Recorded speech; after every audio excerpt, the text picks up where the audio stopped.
Today we are going to do a mind map. I'm going to focus on anxiety when you present, and this is both going to help you with that, understanding a bit more about that, but also show you how to do the whole mind map thing.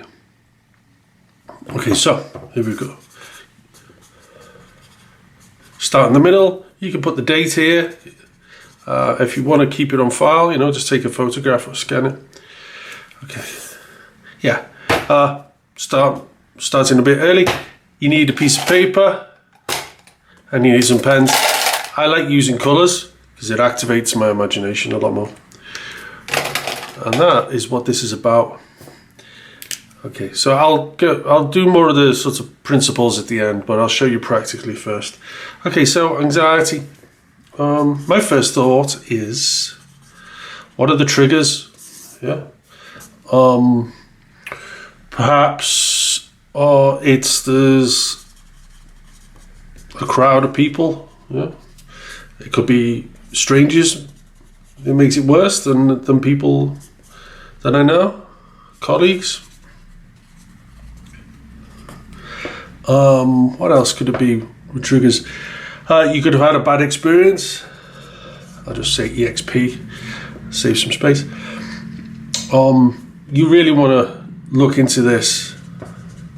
Yeah, expand this in your mind map. Yeah, just get a bit of highlight. Yeah. Excuse my writing. You'll have to trust that I'm writing what I'm saying. Okay, so triggers. You can go into more detail here. I just want to jump around with lots of higher level topics first without going into too much detail. So anxiety, okay, what are the symptoms? Symptoms.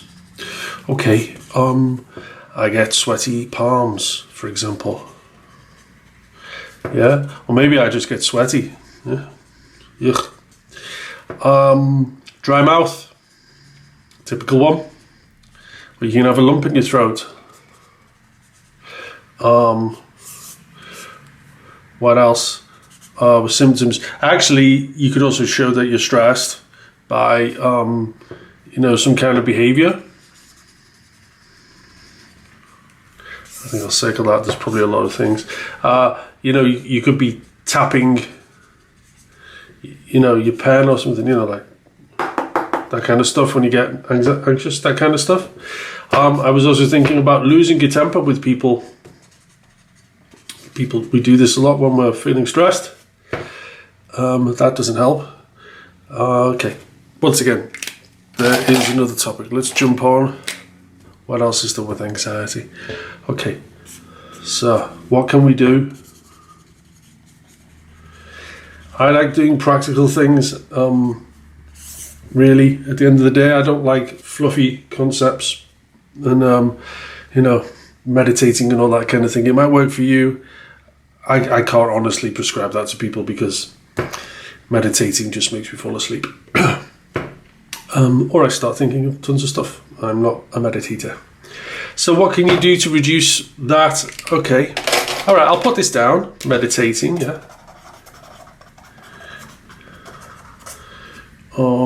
What else can you do? Okay. One thing I think is great is actually planning, particularly for presentations. Yeah, any kind of presentation context, whether it's PowerPoint presentation or sales presentation, you're facilitating a group, some training exercise, or you're just presenting a product, whatever. These are all presentations. Planning really helps reduce the stress because you've got about, at least 80% under control. Okay, and then we can go into more detail here on the planning. What else can we do? So you could actually, speaking of things, you could try a mantra. When I used to get bullied at school, I used to do the litany against fear for all of you Dune science fiction fans. So a mantra might help you, It's related to the meditating thing, but, I actually, when I go through any kind of stressful thing, not just presenting, if I go through anything stressful, like I have to have an operation at the hospital or something, I just tell myself, it'll be over next week. Yeah. You could try that. I do give people a few exercises on getting your attention out.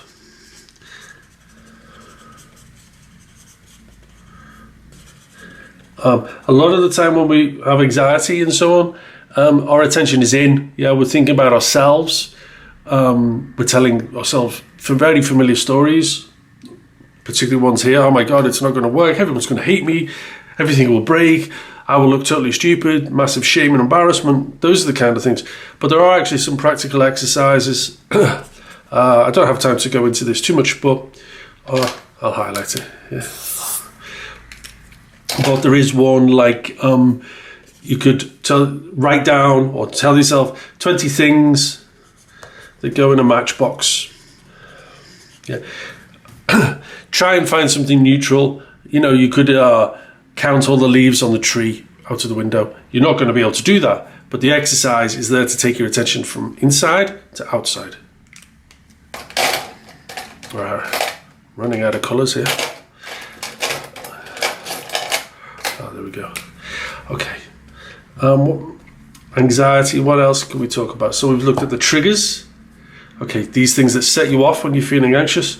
Here's the symptoms, how you can tell when you're feeling stressed. So you could diagnose yourself. You know, here again, when your attention is in, it's hard to actually know that you're going through feelings because you're so busy having the feeling that takes over your brain.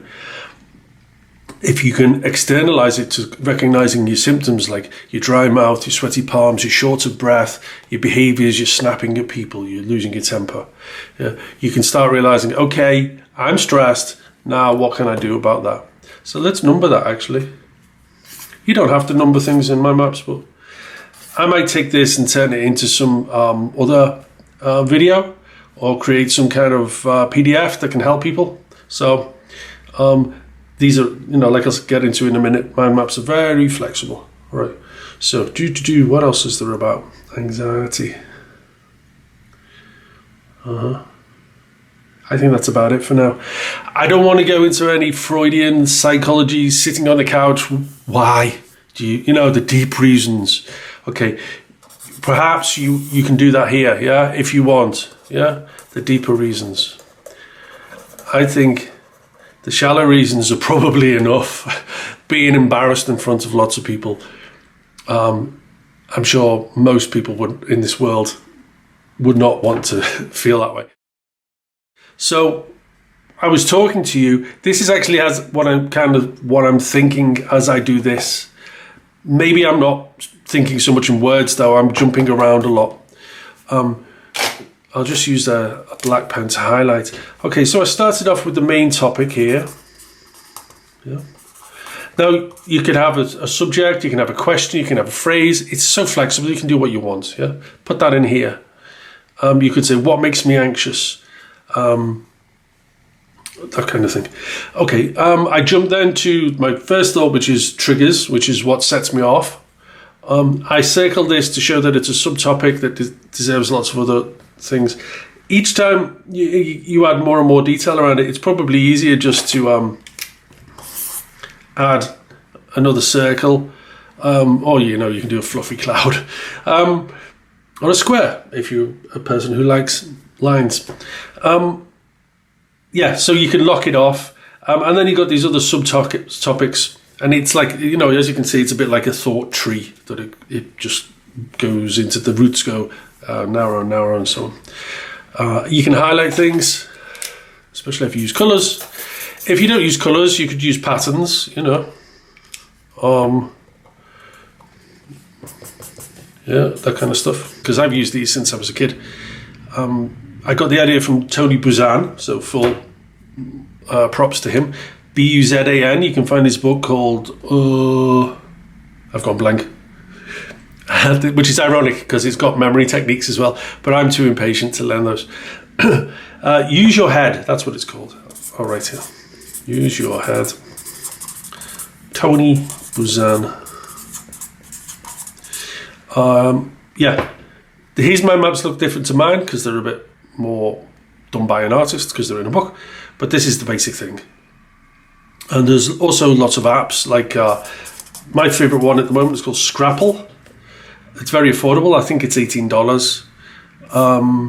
You can get other ones which are much more expensive. I don't really see the point.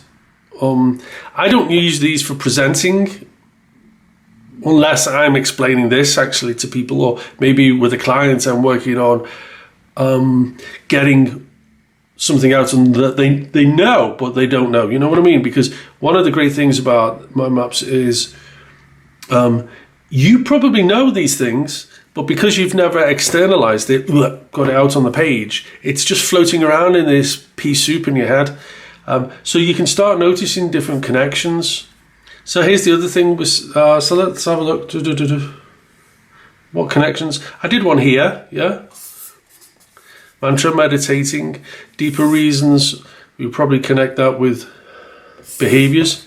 A lot of behaviors we learn from adults when we're children. If you're a child and you're around people who lose their temper when they're stressed, because people could do other things, they could go very quiet or they could just walk away. You know, people can do other behaviors. Well, anyhow, if you lose your temper, maybe the deeper reason is because you learned how to handle stress from the adults in your life as a child that way. So you can start making bigger connections.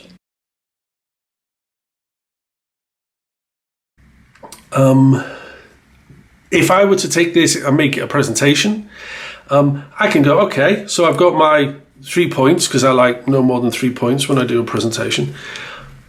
And I can